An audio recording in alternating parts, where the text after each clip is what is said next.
So that's how we remove them from the ground. We use the banana plantation, the banana leaf.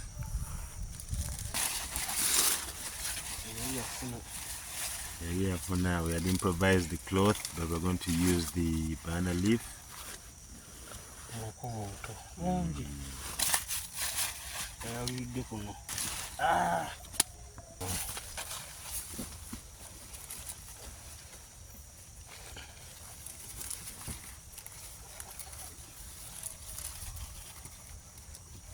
That prevents them from getting rotten. They are not on the ground.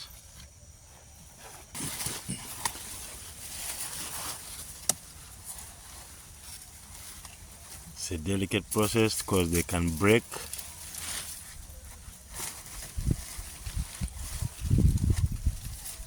And that would mean a loss. You'd have to use it, though it wouldn't be a loss, you'd have to use it as sauce.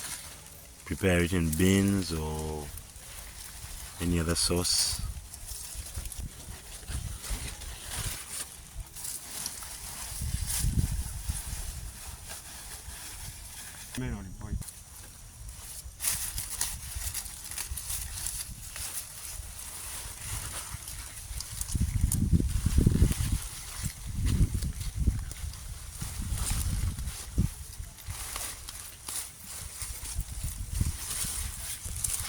We secure them.